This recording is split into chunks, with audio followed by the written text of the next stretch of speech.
Às vezes nós passamos algum tempo na casa do Senhor e permitimos gerar em nós uma autoconfiança, porque cada batalha é uma batalha. Deus não repete as armas, Ele tem armas renovadas diariamente para a nossa vida, e mesmo que seja a mesma, o sangue de Jesus Cristo passa novamente uma unção nova para a estratégia daquele momento. E temer a Deus não é ter medo da batalha, e sim dar liberdade de atuação ao Senhor, porque temor ao Senhor é reverência e colocação dele em primeiro lugar para a decisão na nossa vida. Vivemos em função do que o outro pensa a nosso respeito, das reações que terão. E quando isto vem para a esfera espiritual, é perigoso. O que eu estou dizendo, vá buscar do céu a resposta certa, não se precipite. Haja ciclos de luta para desestimular um crente que confia de verdade no Senhor e que faz dele a sua fortaleza.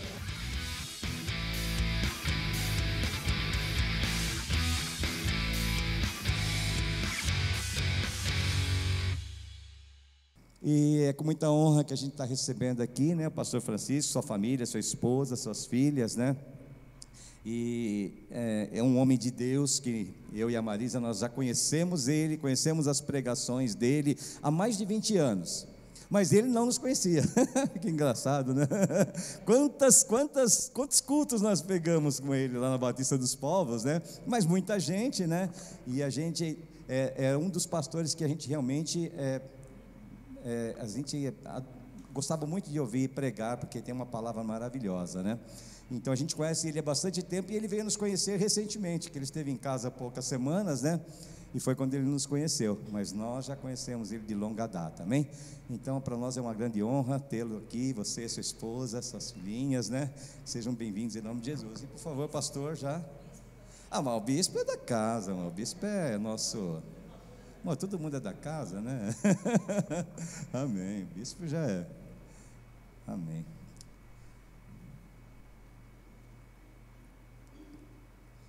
Aleluias. Então, pastor Francisco, ele vai se apresentar, né? Eu sei que ele é da Assembleia de Deus, eu não sei exatamente qual igreja que é, né? Mas ele é da Assembleia de Deus, né? E é um homem muito, muito usado por Deus, amém? E eu sei e tenho certeza que a palavra vai tocar o coração de vocês nessa noite, em nome de Jesus, amém? Glória a Deus. Meus irmãos, a paz do Senhor, amém? Louvado seja Deus pela oportunidade que temos de estarmos reunidos juntos para adorarmos a Deus. Eu pertenço à Assembleia de Deus e Ministério do Belém. Eu congrego no setor 23 em São Paulo, mas eu moro em Santo André. Amém, queridos? Amém. Vamos abrir a palavra de Deus? Quero convidá-los a abrirem comigo segundo livro do profeta Samuel,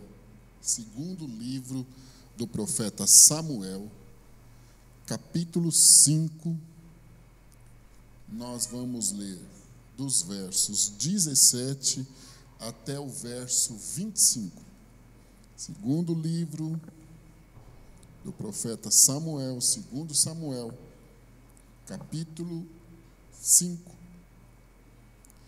dos versos 17 até 25. Amém, amados? Amém. Ouvindo, pois, os filisteus que haviam ungido Davi rei sobre Israel, todos os filisteus subiram em busca de Davi, o que, ouvindo Davi, desceu à fortaleza. E os filisteus vieram e se estenderam pelo vale dos Refaíns. E Davi consultou o Senhor, dizendo: subirei contra os filisteus? Entregarmos-ás nas minhas mãos? E disse o Senhor a Davi: sobe, porque certamente entregarei os filisteus nas tuas mãos. Então veio Davi a Baal-Perazim, e feriu-os ali Davi, e disse: rompeu o Senhor e meus inimigos diante de mim, como quem rompe água. Por isso chamou o nome daquele lugar Baal-Perazim. E deixaram ali os seus ídolos, e Davi e os seus homens os tomaram. E os filisteus tornaram a subir, e se estenderam pelo vale de Refaíns. E Davi consultou o Senhor, o qual disse: não subirás, mas rodeia por trás deles, e virás a eles por defronte das amoreiras. E há de ser que, ouvindo tu um estrondo de marcha pelas copas das amoreiras, então te apressarás, porque o Senhor saiu então diante de ti a ferir o arraial dos filisteus. E fez Davi assim como o Senhor lhe tinha ordenado, e feriu os filisteus desde Geba até chegar a Gezer. Amém. Podem sentar-se, meus amados. Sem sombra de dúvida, uma das maiores guerras e muito intensas e muito longas em tempo também, porque os filisteus, eles eram insistentes e não aceitavam de forma alguma o que Deus estava fazendo pelo povo dele. É a guerra de Davi, do povo do Senhor, com os filisteus, a nação da Filístia, um povo de estatura bem privilegiada, extremamente aptos à guerra, ótimos soldados, manuseavam muito bem toda e qualquer arma humana da época e valiam-se disso, tentando, de todas as maneiras, destruir o povo de Deus, porque simplesmente tinham entre eles outros deuses, outras profissões de fé, e não aceitavam de forma alguma o que Deus fazia com a sua nação de Israel. Um dos grandes embates que nós vemos, que é uma referência, tornou-se bem emblemática, e um dos textos mais conhecidos em todo o mundo, na extensão da palavra de Deus, é a guerra de Davi com Golias, que era um filisteu, e que foi derrotado, tendo ele em quase 3 metros de altura, foi derrotado por um guri, um menino adolescente ainda, talvez no máximo 1,60, 1,70, que é o que se pode especular. Isto, ao invés de gerar nos filisteus o temor, inclusive a Deus, porque Davi na batalha disse que Golias vinha a ele com espadas e tudo que era necessário para uma boa guerra, mas que ele ia e prevaleceu no nome do Senhor dos Exércitos. Isto já tinha que ter mostrado aos filisteus o poder do Senhor, mas não foi o que aconteceu. Os anos foram se estendendo e os filisteus sempre causando problema. O momento aqui é extremamente importante, uma promessa de Deus se cumpria, o povo do Senhor passaria a viver uma intensa guerra, inclusive espiritual, para novamente instituir-se como uma nação reconhecida por todos, que servia ao Deus Todo-Poderoso, porque os 300 anos após a morte de Josué e outros mais comportamentos de Saul tiraram um pouco do respeito dos demais povos em relação ao povo do Senhor. Mas Deus estava trabalhando e uma promessa estava se cumprindo de restauração. Inclusive o Senhor iria abrir o leque da promessa da restauração final, que era a chegada de Jesus Cristo ao homem condenado ao pecado, e as guerras foram necessárias para que o povo se instituísse, Israel fosse novamente respeitado, o templo fosse construído e eles tornassem-se uma nação reconhecida mundialmente como um povo que adorava um Deus todo-poderoso, apesar de todas as circunstâncias e adversidades que enfrentariam.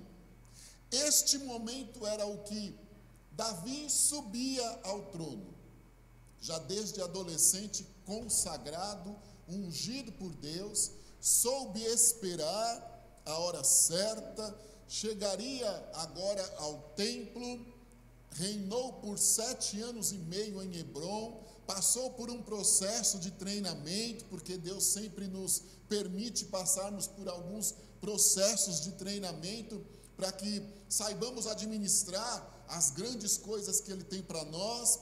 Isto em algum momento parece meio que irracional em pensar, mas não é.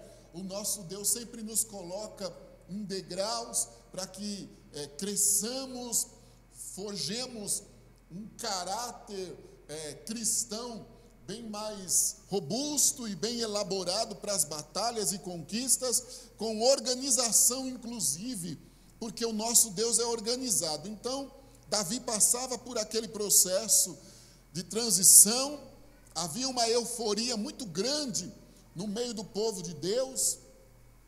Os chefes de exército de Davi, de Isbosete, já tinham causado alguns problemas, Jebuseus causado alguns outros problemas.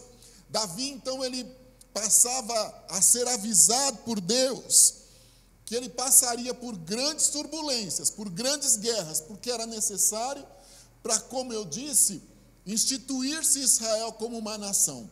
Deus preparava Davi, então, para que, quando surgissem das maiores adversidades, as mais simples do dia, ele tivesse condições de administrar aquilo. Os filisteus esqueceram-se do que o Senhor fizera através de Davi. Eles tinham algumas qualidades que, às vezes, como crentes, nós não temos. Eles eram perseverantes, resilientes, unidos.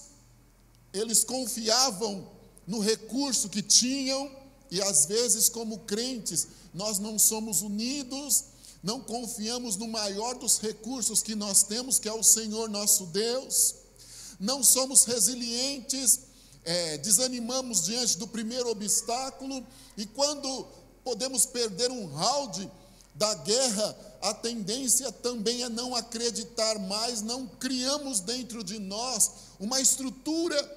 Os filisteus é um bom exemplo a ser observado, e como o Senhor é conosco, administrado isso de forma correta. Então este povo agora, eles ficam sabendo que Davi estava reinando, a ameaça era terrível, porque tinham certeza que perderiam. Inimigos implacáveis vêm para desestabilizar o início do reinado de Davi.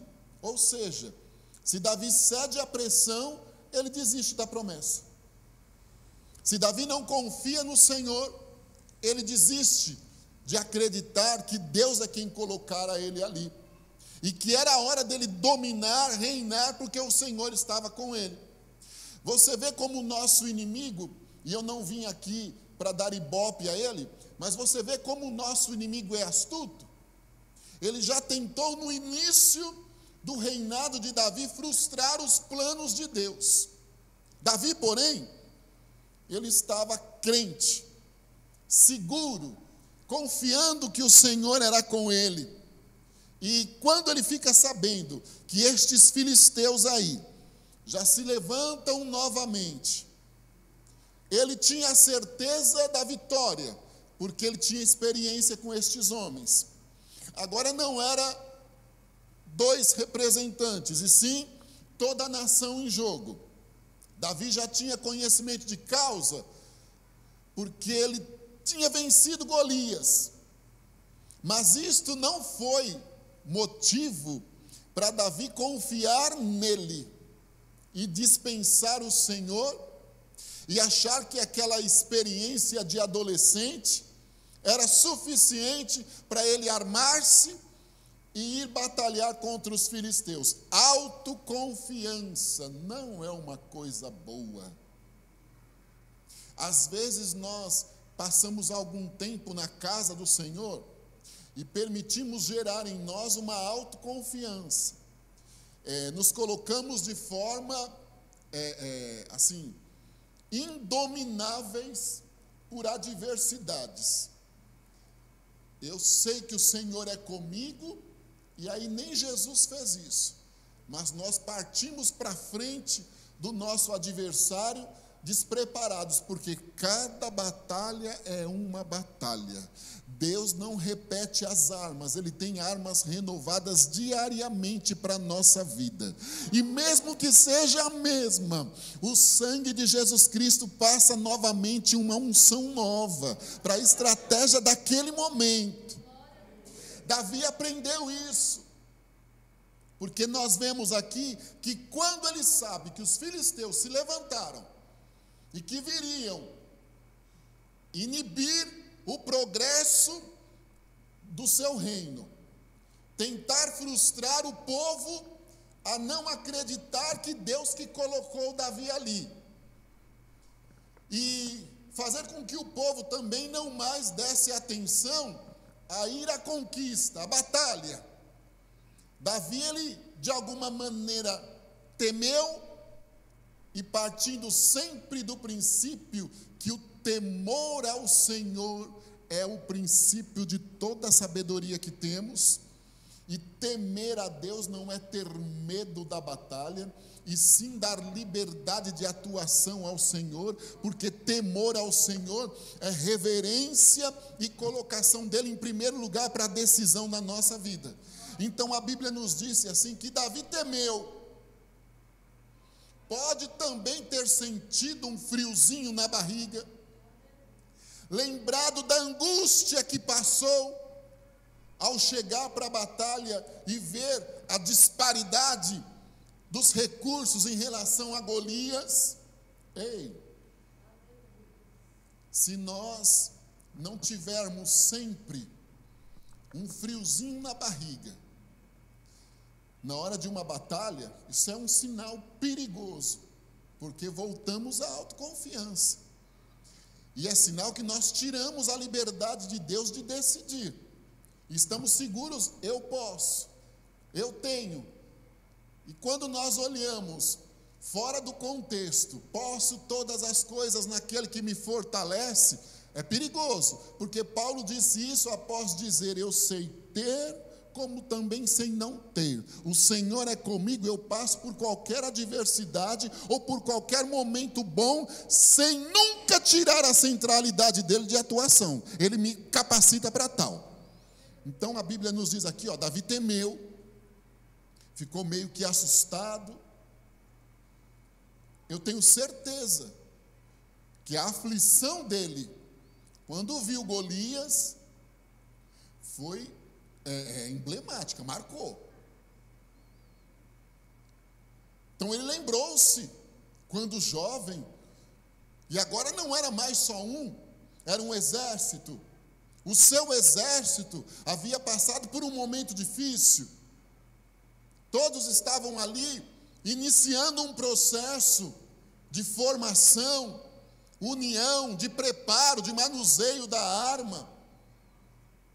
Quando Davi tem esse sentimento, ele corre aos pés do Senhor para orar e pedir de Deus que o Senhor naquele instante escondesse ele. Dá a entender que Davi queria fugir, não é? E que muitos que olhassem poderiam dizer, como pode? Olha aí o rei fujão, olha o rei covarde, o que vai ser de nós? Como que vamos continuar a nossa história com este homem agindo desta maneira? Primeiro, Davi não se preocupou com o que os outros pensariam a respeito dele. Um dos maiores problemas e obstáculos que nós enfrentamos na vida, e que isto às vezes nos faz até derrotados, é que nós vivemos em função do que o outro pensa a nosso respeito, das reações que terão. E quando isto vem para a esfera espiritual, é perigoso, porque nós duvidamos do nosso potencial, ou nos precipitamos na forma de agir. Davi, a Bíblia acabou de nos dizer, Davi correu para sua casa, para a fortaleza, para orar ao Senhor, preparar-se para a batalha, esperar a hora certa de Deus. Davi foi orar, provavelmente pediu ajuda de alguns outros irmãos também. Quem sabe fez lá um sacrifício ao Senhor, um jejum, passou talvez por uma madrugada de alerta, mas a resposta de Deus foi: eu estou do teu lado, pode sair para a batalha, porque eu vou te dar vitória. Pense, se Davi tivesse deixado levar pelas decisões precipitadas: opa, os filisteus estão aí, eu já venci Golias num determinado momento, o Senhor foi quem me colocou aqui, eu estou começando a reinar, eu tenho um exército afiado que quer também sair para a batalha, ainda não tive muita perda de homens aí, estamos no início, vamos lá. Não, Davi escondeu-se por um instante, foi orar e pedir a Deus direção, e o Senhor confirmou que era com ele. Aí sim ele levantou-se e preparou-se para a batalha. Qual é a minha opção, irmão? Colocar a cara a tapa antes de orar? Viver preocupado, tenso com o que o outro vai dizer? Ou ir buscar do céu direção? Esperar talvez mais um dia, um ano, 10 que seja, porque o tempo do Senhor não é como o nosso. Em muitos instantes ser criticado, menosprezado, questionado, duvidarem do que realmente o Senhor tem conosco, ou eu prefiro a segurança da voz do Senhor? Se Ele estiver comigo, Davi dizia no Salmo 118, eu não vou morrer, mas eu vou ver acontecer o que Deus tem na minha vida. Em outro momento ele diz, eu não vou temer o homem, porque o Senhor é comigo. Então tudo que o homem planejar já está derrotado, porque eu sei que o Senhor é comigo. Depois ele dizia, o Senhor é a minha luz, a minha salvação, a quem temerei? O Senhor é a força da minha vida, de quem eu vou recear ou de quem eu vou fugir? Eu só quero estar na casa dele, escondido no pavilhão da segurança que ele me traz, e não viver preocupado com as decisões que ele tomasse, orientada por Deus, nas reações externas que elas poderiam gerar. Há um tempo de Deus para tudo. Eu não estou aqui te dizendo para fugir da batalha, de maneira alguma, muito pelo contrário. O que eu estou dizendo, vá buscar do céu a resposta certa, não se precipite, não vá enfrentar o filisteu sabendo que o Senhor já te deu por 1, 2 ou 10 vezes vitória, autoconfiante de que chegou mais um momento. Não, tenha sempre o frio na barriga, para que isto dê ao Senhor liberdade de atuação, liberdade de falar conosco, porque aí entra a força do Senhor, que se aperfeiçoa no meio da nossa fraqueza, limitação, e aí chega a vitória. Davi foi corajoso. Opa, pera lá, vou orar, vou pedir ao Senhor direção, vou pedir ao Senhor para Ele me orientar certinho, e saiu. Os filisteus vieram para a batalha com todos os seus deuses.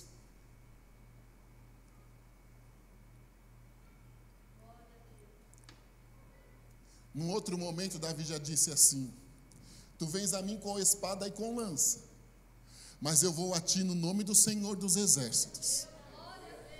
Num outro instante de ameaça, depois deste período aqui, isto gerou então experiência, antes de ir para a batalha, ele disse assim, o Senhor te ouça, Davi, no dia da angústia, o nome do Deus de Jacó te proteja e te envie socorro. Aí ele diz assim, uns confiam em carros, outros em cavalos, mas lá na hora da batalha, eu farei menção do nome do Senhor, é o Salmo 20, e no nome do Senhor eu vou levantar o pendão da vitória. Aí no 21 ele agradece ao Senhor e diz assim: o rei se alegra, porque o Senhor deu vitória a ele. Davi esperou que Deus o orientasse. Eles vieram armados com os seus recursos espirituais, com as suas imagens, as suas superstições, as mitologias que tinham, e acharam que isto era suficiente para derrotar Davi, porque Davi não carregava nada na mão, mas ele carregava a autoridade de Deus no coração. Davi não exteriorizava com nada os recursos espirituais que tinha, mas ele era seguro que o Senhor estava com ele, e que no nome do Senhor ele seria vitorioso. Quando eu era criança, a gente cantava assim: onde está o teu Deus? Onde ele está? Aí nós respondíamos assim: meu Deus está no céu, também no meu coração. O do mundo está morto, mas o meu ressuscitou. Ninguém via do lado de Davi o Senhor dos exércitos, mas ele estava. Nós podemos ser desafiados, porque não estão vendo Jesus Cristo que nós servimos, não estão vendo no olho nu, carnal, mas espiritualmente nós estamos vendo e sentindo Ele do nosso lado. Esta era a segurança de Davi: eu não preciso provar nada para ninguém. Nós não cantamos: eu não preciso ser reconhecido por ninguém, basta eu ter certeza que o Senhor é comigo. Assim foi Davi. Enquanto eles vieram cheios de amuletos, que talvez poderiam intimidar, afligir Davi, fazer o seu exército ficar inseguro, Davi ia na autoridade do nome do Senhor, com a espada desembainhada, usando os recursos de Deus. Saiu vitorioso, porque o Senhor era com ele. Mas não era hora de baixar a guarda. Eu disse que estes inimigos, eles eram resilientes, com facilidade se refaziam, com facilidade eles se reorganizavam, não cediam facilmente, não aceitavam o que estava acontecendo de maneira alguma. Foram derrotados. O povo de Deus destruiu seus ídolos, voltaram para o arraial e novamente planejaram uma emboscada contra Davi. Vamos que uma hora nós vamos sair vitoriosos. E sabe que tem crente que desiste? Ou quando ganha, esquece que enquanto estivermos aqui, diuturnamente, vigiai e orai, como diz o apóstolo Paulo. Ele esquece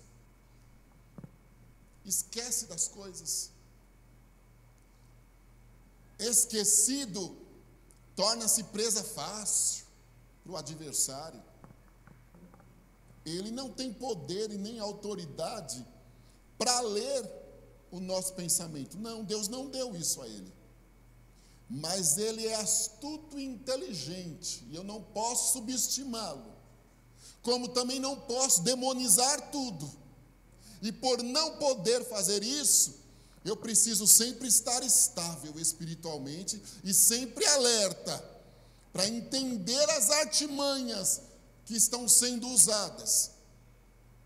Davi, então, quando fica sabendo que eles novamente vêm, ele vai buscar direção de Deus.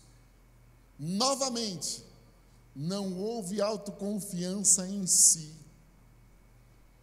Não foi reclamar para o Senhor: oh meu Deus, quando o guri eu matei Golias, o Senhor me fez promessa, eu estou aqui, Senhor, o reino está aí para eu administrar, eu preciso dar início ao que o Senhor tem para este povo, fragilizado, perdido, porque um comentava com outros fatos, 300 anos de cai e levanta, batalha, batalha, batalha.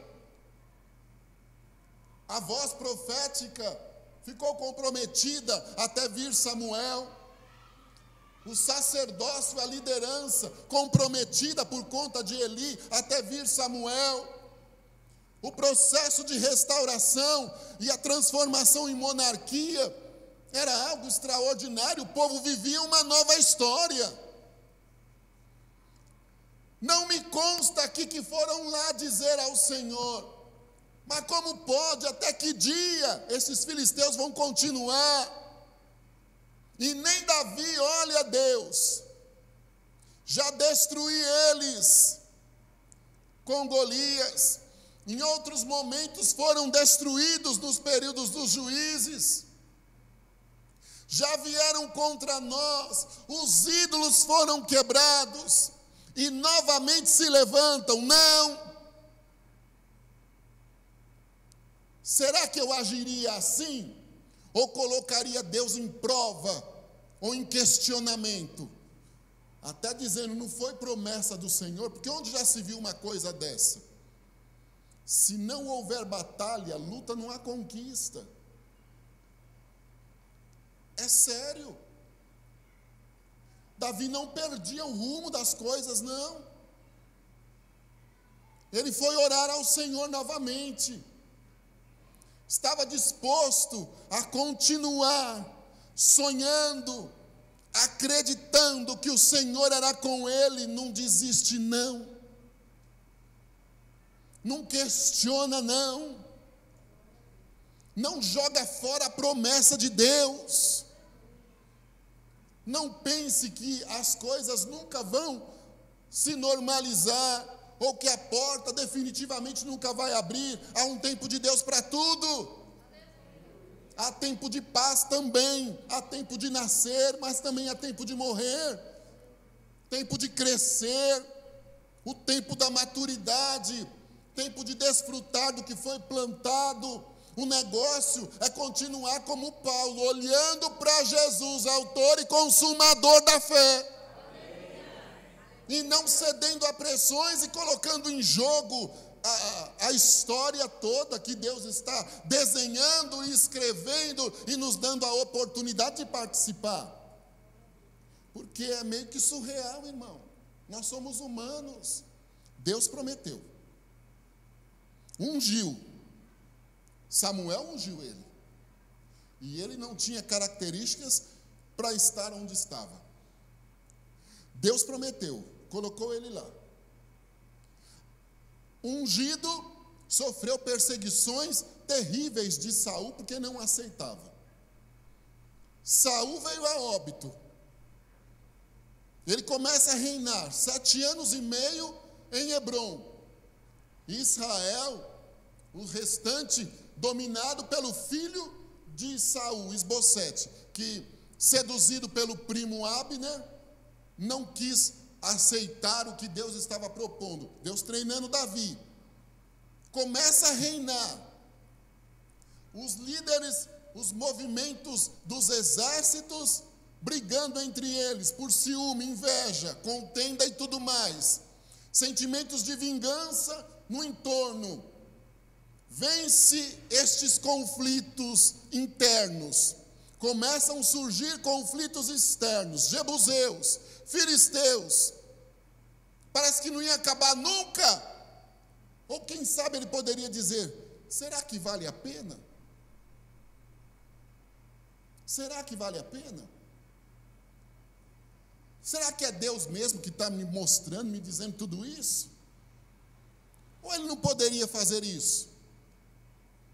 Deus não tinha poder e tem de destruir todo e qualquer filisteu com uma única palavra, com um gesto só. Tinha e tem e terá amanhã.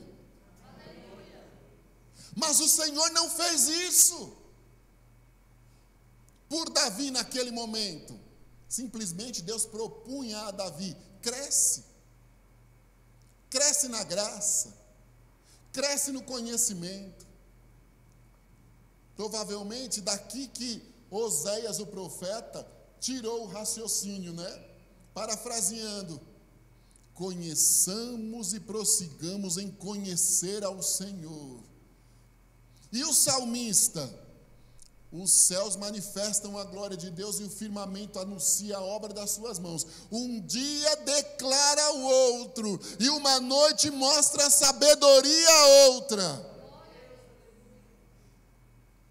Degraus, etapas, ciclos, pois se até o nosso organismo passa por processos de metamorfose. Qual foi a palavra devocional? Até o nosso organismo passa por processos terríveis e que podem até mesmo nos debilitar. Mas qual foi o texto devocional? Ainda que o exterior fique fragilizado, corrompido, desacreditado, o interior é renovado diariamente. Haja filisteu para destruir um crente com base verdadeira na palavra. Haja ciclos de luta para desestimular um crente que confia de verdade no Senhor e que faz dele a sua fortaleza. Haja quantidade, porque ele confia na qualidade. Haja etapas. Olha, é tudo tão bonito quando você conquista as coisas de forma gradativa, porque você sabe valorizar. Não dizem por aí que tudo que vem muito fácil, rapidamente também vai, e não é valorizado? Isso é uma realidade. Agora, conversa com pessoas que tiveram oportunidades de conquista, alguns que vieram lá do nada, que talvez outro olhasse e diria: esse nunca vai ter nada, nunca chega a lugar nenhum, e de repente o Senhor faz aquilo florescer, leva ele a posições, a locais inimagináveis, que nem mesmo ele, porque a Bíblia diz: o que não subiu ao coração do homem é o que Deus tem. Vê como ele sabe valorizar. E não se torna avarento, porque sabe valorizar. Agora você conversa com alguns que não souberam valorizar o que Deus tem. Ganha 10, perde 50, ganha 50, perde 70. É uma coisa horrível. Ou então ele esquece que foi Deus que fez e passa a viver confiando nele mesmo. Davi, ele foi aqui, diríamos, sangue frio, seguro de que Deus era com ele. Não foi dizer para o Senhor: eu vou desistir, eu não quero mais não, Senhor. Esses filisteus já estão perturbando, como diz, torrando a paciência. Não é assim que a gente diz? Já estão torrando minha paciência. Senhor, já vou passar vergonha novamente, porque o povo vai dizer: oi, aí Davi, você disse que tinha vencido eles, voltaram a levantar. Não, Davi foi novamente orar ao Senhor e pedir a Deus: me ajuda, Senhor, a resolver este problema. E não iria acabar aqui, viu? Vá lá em Ezequiel, em outros mais profetas menores. Eles eram insistentes. Outros profetas dizem: ó Filístia, depois do cativeiro aí vocês conhecerão o Senhor. Agora era hora de concentração, gratidão, estabilidade emocional, confiança. Não foi o Senhor quem me chamou. Eu estou aqui nesta cadeira de rei porque foi Deus que me colocou. Quando Ele abre uma porta, ninguém fecha. Quando Ele fecha, ninguém abre. Então segura aí o que Deus tem te dado. Lute pelo que o Senhor tem te dado. Acredite que foi o Senhor quem te deu. A sua casa foi o Senhor quem te deu. Lute por ela até o último minuto. A empresa, a porta de trabalho, foi o Senhor quem te deu. Lute por ela até o último minuto, acreditando que o Senhor foi quem deu. Não cede às pressões, não. Não volte atrás no que pensa, no que acha. Não fique buscando confirmação, isso pode te confundir. É sério, porque ele está a anos-luz. Quando ele dizia assim, usava Jeremias e dizia: eu vou bater um papo aí com esse povo, Jeremias, porque eu procurei, cerquei a cidade toda, procurei um homem só, que pudesse eu confiar nele, e por isso não destruir a cidade, mas eu vou destruir. Aí de repente ele começa a fazer promessas. Aí lá em Jeremias 29 ele diz assim: olha, o que eu penso sobre o meu povo não é o mal não, é o bem. Eu não consigo enxergar meia-noite, mas o Senhor consegue enxergar até o meu último suspiro e o seu também. E por que nós não queremos depender do Senhor? E por que nós somos tendenciosos a desistir, a nos acovardarmos, ou a subestimarmos a capacidade e colocarmos lá o inimigo como muito poderoso, pelas influências que talvez ele tenha, pelas condições, pelo apoio no entorno que ele pode conseguir? Aí nos acuamos. Davi não. Davi, quando ele disse, quando ele ouviu novamente: olha, os filisteus se levantaram novamente, e eles vêm. Davi foi orar e o Senhor disse assim para ele: agora fica quieto aí. Agora eu vou te dar outra estratégia. Deus tem coisa nova para a batalha esta noite, na sua história. Agora eu vou te dar uma outra estratégia, Davi. Fique calmo aí. Rodeie as amoreiras, eles estão lá do outro lado. Fique atento a eles. Quando você ouvir o barulho, o estrondo destas amoreiras, você reage, pega eles de forma surpreendente e destrói novamente a força deles. Deus não dizia para Davi ser covarde. Não.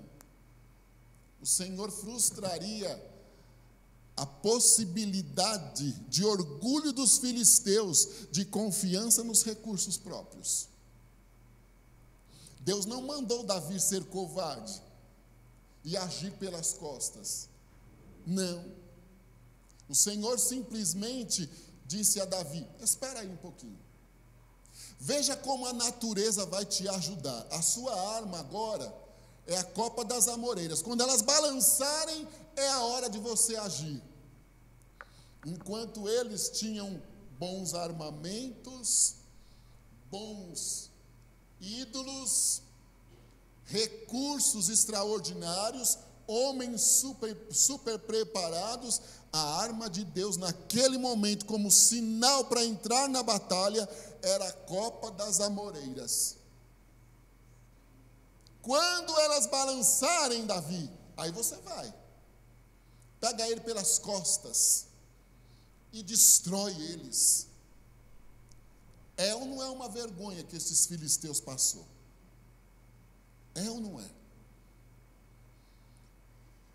Deus vai dar calma ao seu coração, irmão, você de braço cruzado aqui. Deus vai dar calma ao teu coração. Esta calma vai gerar dependência. E esta dependência vai gerar segurança. Eu não estou te expondo porque nós não servimos um Deus que expõe ninguém. Mas a aflição é tão grande, o desespero interno tão grande, a contradição que tu estás vivendo diante do quadro aí caótico, no sentido sentimentos, no sentido relacionamentos no entorno, nas portas que se fecham inexplicavelmente, elas têm confrontado até características da sua personalidade, não conseguiu alterar o seu caráter, e nem o espiritual, mas em muitos dias você acha que Deus te abandonou, e você tenta resolver situações da maneira que acha melhor. Eu vou tirar da mão de Deus porque está demorando muito. Deus vai acalmar o teu coração esta noite. Ele vai acalmar o teu coração. Ele não vai agir resolvendo nada agora, mas Ele vai resolver. Mas agora não. Só que acalmando o teu coração, você vai dizer assim: Deus, é muito pequeno o que está acontecendo. Minha preocupação está muito grande, ela é provocada por traumas, por decepções, por eu confiar em quem não deveria jamais ter confiado, e ter sido traída na confiança. Então agora eu estou fazendo um copo d'água tornar-se todo um mar, mas eu vou enxergar, você vai enxergar, que é só uma coisinha bem pouquinha. E toda a estratégia da batalha vai mudar, e a vitória vai chegar nas tuas mãos, da forma mais surpreendente, inesperada, repentina e rápida possível. Pode descansar, porque o Senhor vai te dar vitória, e vai ser louvado o nome dEle nisso aí. Aleluia, louvado seja o Senhor. Tem hora que parece que tem vozes do além que te orientam. Parece que tem vozes que vêm do além para te orientar. Só que elas te deixam desorientado. Eu estou me dirigindo a um rapaz extremamente culto, mas totalmente perdido em orientações, sem saber como fazer nada. Machucado nos sentimentos, frustrado nos sentimentos, com medo de situações que aconteceram na família, acontecer com você também, inseguro em soluções, em decisões, e com a sensação que vozes do além te orientam. E que aquelas vozes, elas querem mesmo destruir. Você tem consciência, mas não está tendo força de reagir. Pois o Senhor vai te pegar no colo esta noite aqui. Eu não estou falando nada aqui de carência afetiva e de nenhuma ordem pejorativa ou íntima aqui não. Mas o Senhor viu uma carência em você. Uma carência até voltada à paternidade. Sabe, Deus, eu precisava que estes vazios fossem solucionados dentro de mim. Eu não tenho para quem buscar um conselho, em quem buscar uma direção.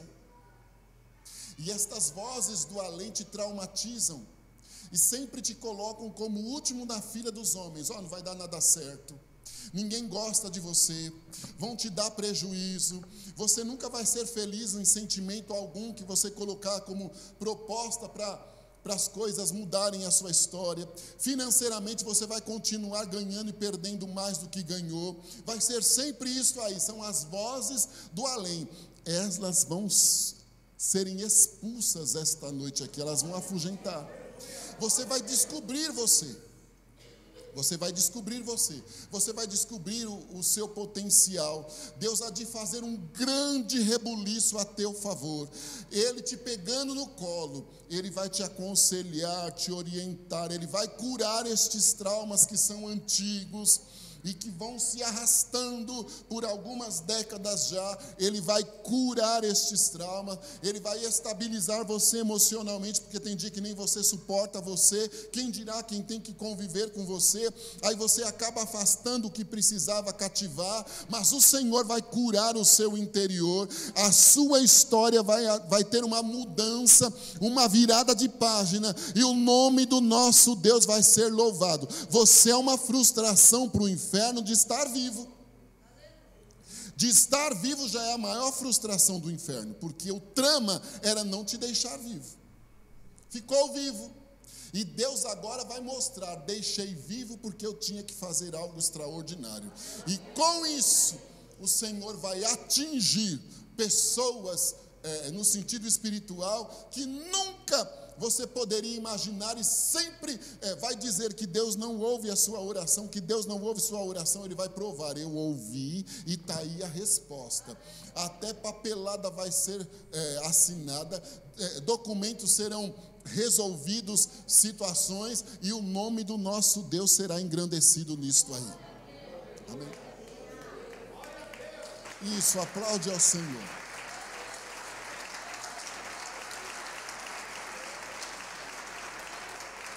Grande é o Senhor.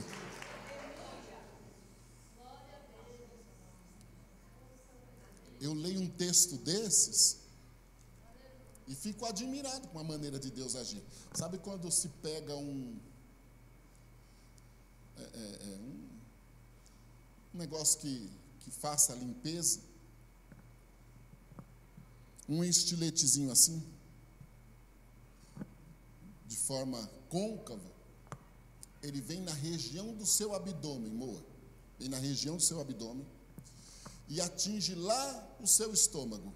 E do lado de fora do seu estômago, aquele aparelhozinho vai passando e ele vai tirando um líquido. Deus não vai falar nada aqui que cause em nós um nojo, para falar o português bem claro já, não é nada disso. Mas ele vai tirando um líquidozinho que está amarelado, que é para eu entender que há uma inflamação. Ele vai tirando no entorno todinho, principalmente no estômago, na região de baixo do estômago aqui assim.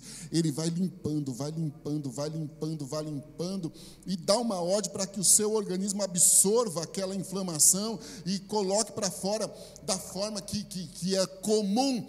Deus está sendo o seu gastroenterologista esta noite aqui, operando um grande movimento de cura no seu estômago, na parte externa do seu estômago, e o nome do nosso Deus será exaltado na saúde do seu estômago, e automaticamente em todas as funções gastrointestinais, tudo alterado por conta desta pelezinha de inflamação. Tudo que estava sofrendo, sendo penalizado por conta disso, vai voltar a funcionar normalmente. E o Senhor Deus vai ser louvado na sua saúde esta noite aqui. Canta e dá graça. Aleluia. Deus não disse para Davi ser covarde, não. Não. Porque a gente lê, a primeira coisa que poderia imaginar: opa, quem apunhala pelas costas é covarde. Ou eu estou enganado? O bom é enfrentar cara a cara as coisas, não é? O bom é enfrentar cara a cara. Só que o Senhor conhecia a arrogância deste povo aqui. E como eles subestimavam a capacidade de Deus estar com o povo de Israel. Senão eles não vinham. Eles eram insistentes. E todas as armas que tinham nas mãos, todos os recursos militares, Davi também tinha, já no momento em processo de preparação ou de treinamento também, porque era início do reinado. Imagine a copa das amoreiras.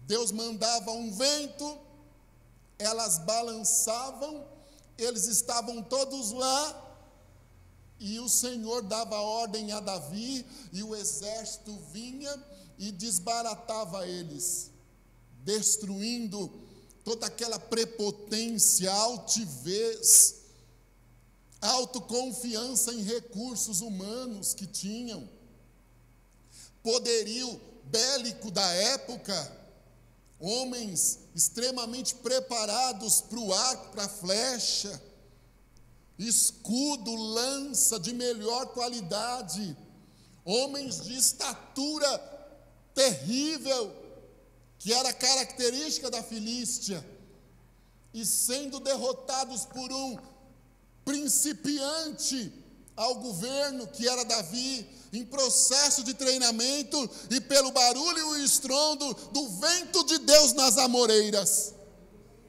o Senhor humilhando aquela casta de homens perversos, filisteus, me permita, do inferno, que estavam ali para tirar a paz de Davi, e como eu volto a dizer, tentar inibir, coibir ou frustrar o que Deus tinha com Israel, derrotados pelo barulho da copa das amoreiras. Uma surpresa tiveram. Eu, só da vergonha, já morreria, não é? Só a vergonha. Quando os meninos fossem escrever a história deles, para contar para gerações, lá na Filístia e em Israel, o que deveriam falar? O que queriam falar, o melhor dizendo? É humilhante ou não é? Olha, nós somos um povo muito aptos na guerra, e nós somos resilientes, insistentes, mas num determinado momento, a copa das amoreiras foi quem nos destruiu. Uma árvore que nem grande é, regional ali da época, bem provável que não tinha poucas então.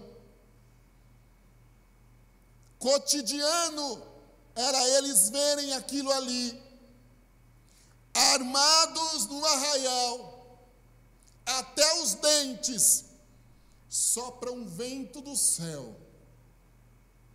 Uns confiam em carros, outros em cavalos, mas nós faremos menção do nome do Senhor.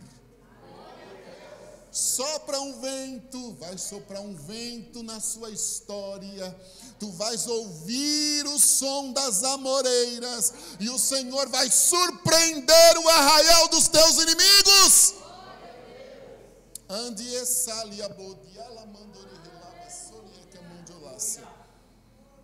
E vai envergonhá-los, porque eles têm armas humanas, mas nós temos a voz e a direção do Criador de todas as coisas.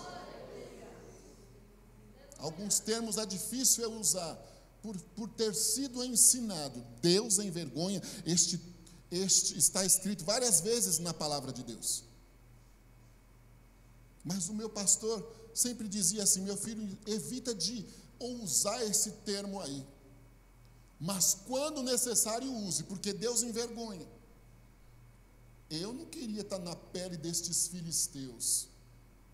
Deve ter baixado a cabeça e dito: oh meu Deus, a amoreira destruiu todo o nosso poder bélico, lá vem novamente esse reizinho principiante, chegou agora aí, e já acha que vai mandar em tudo, que Deus é com ele, para ele dominar sobre esta nação aí, pecadora. Olha lá depois que Josué morreu, porque é ou não é assim? O falso moralismo, não é? Quando a Bíblia diz que onde abundou o pecado, superabundou a graça.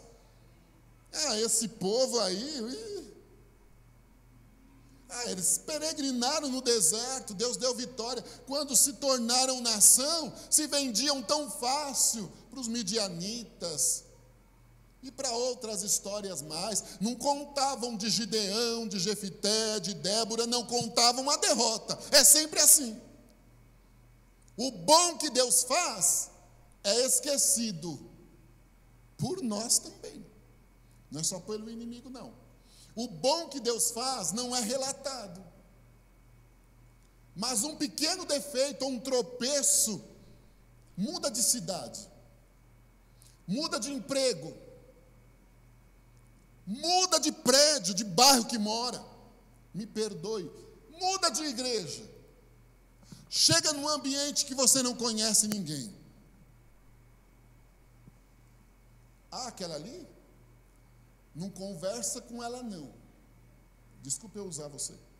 Não conversa, não se aproxima dela, não. Lá em 1905, não é? Aconteceu assim, assim, assim. Mas todo o bem que ela pode ter feito é esquecido. Ah, aquela ali, não chega perto, não. É ou não é assim?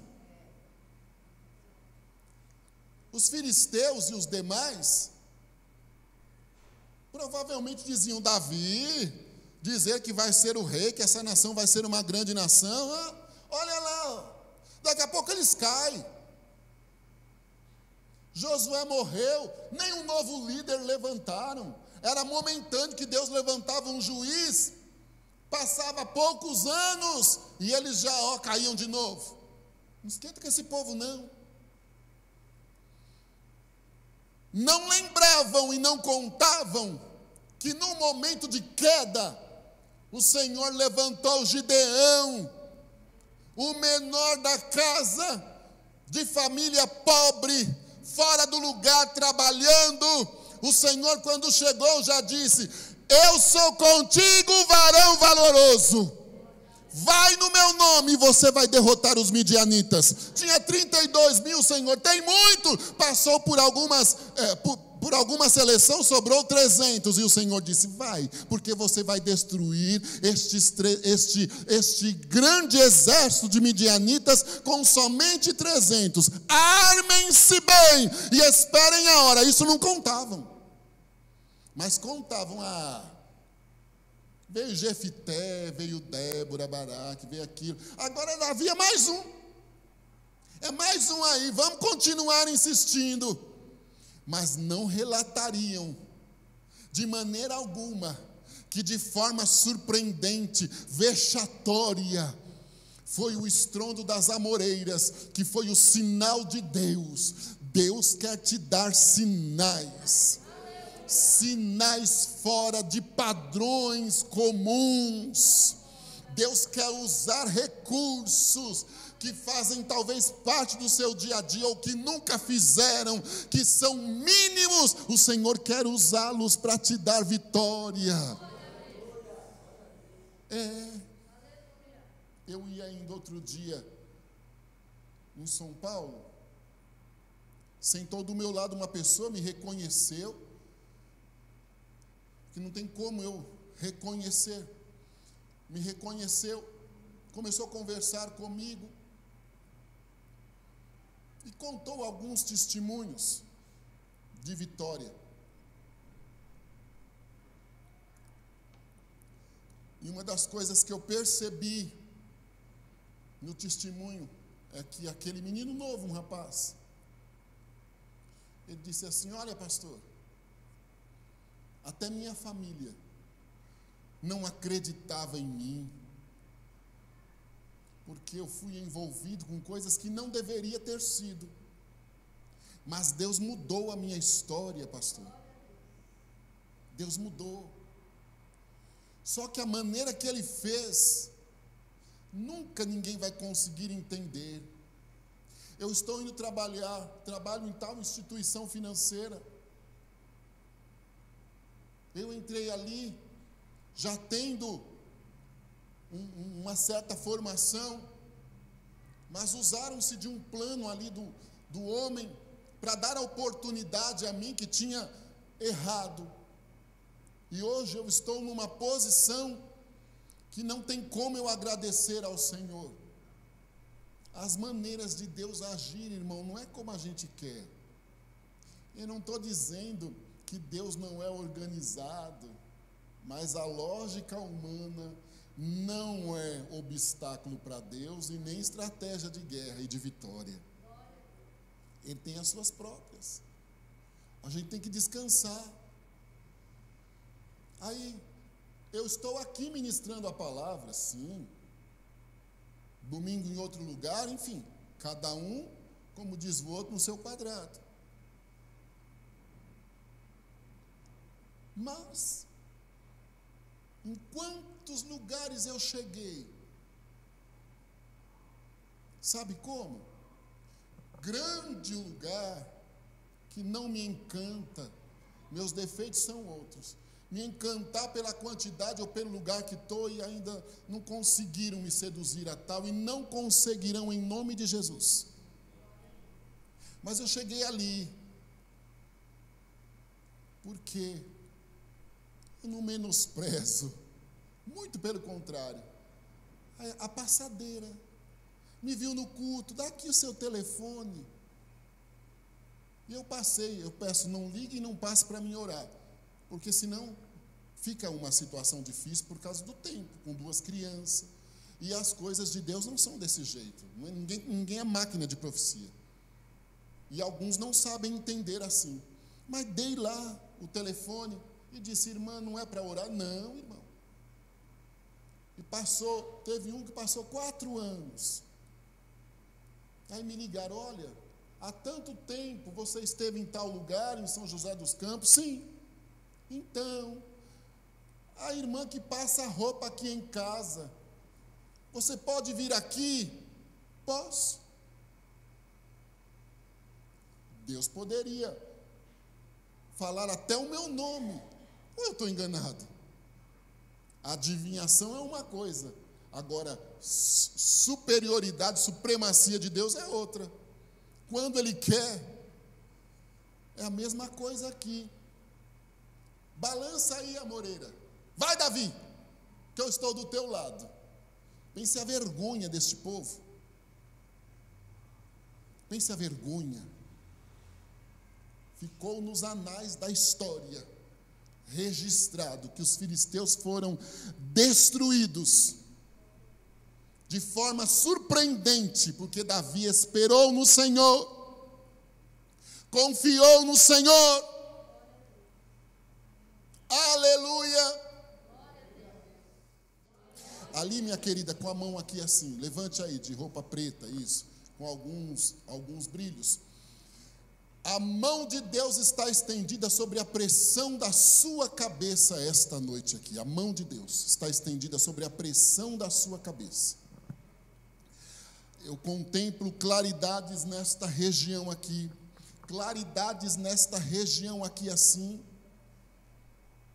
Como você está ao contrário, então é assim. Claridades nesta região aqui sua, é o seu lado direito. Claridades nesta região do seu lado direito, fortes claridades passam, e o Senhor diz assim, diga a ela que eu estou curando a pressão da cabeça dela hoje. Ele te deu livramentos e você sabe que não foram poucos. Mas hoje Ele te tira desse negócio de livramento e Ele vai curar toda a oxigenação, irrigação sanguínea e a pressão totalmente abalada, desestruturada, com probabilidade de dor, de mal-estar, de sensação de zonzeira. Deus está te curando e o nome do Senhor Deus será louvado na tua saúde. Aleluia.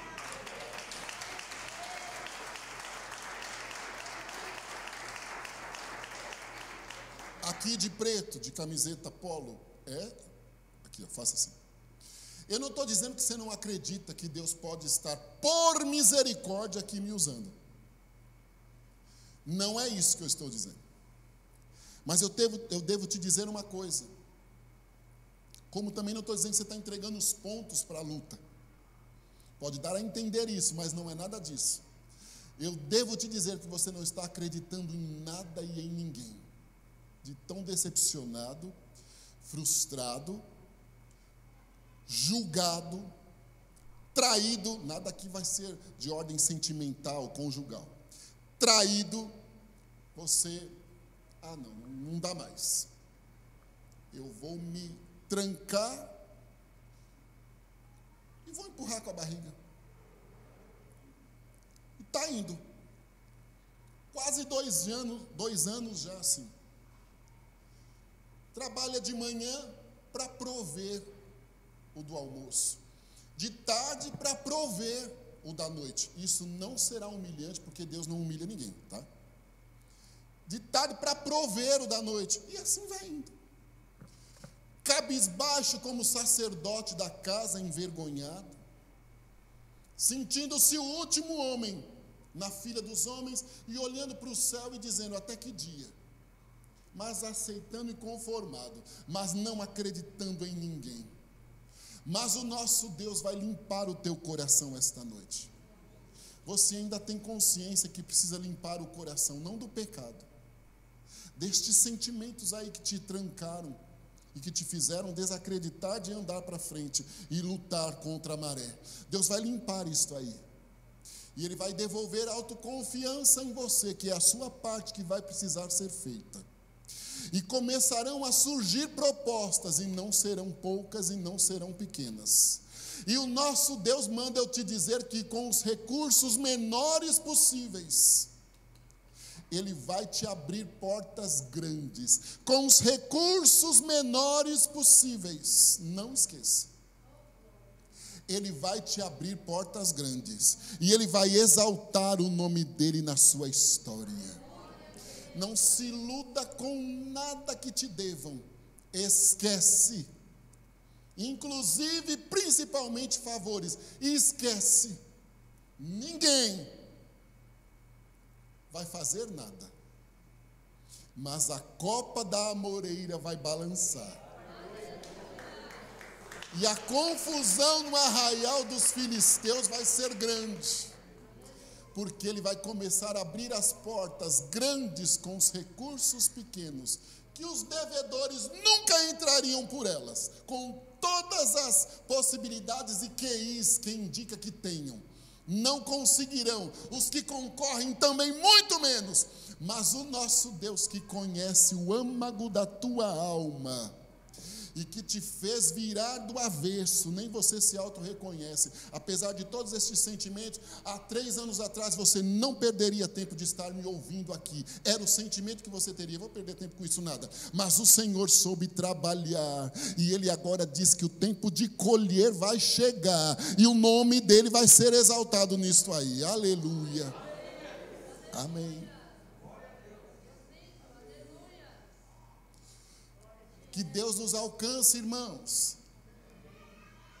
E vamos esperar que a copa da amoreira vai balançar no arraial dos filisteus. Eu não sei qual é o seu filisteu, né?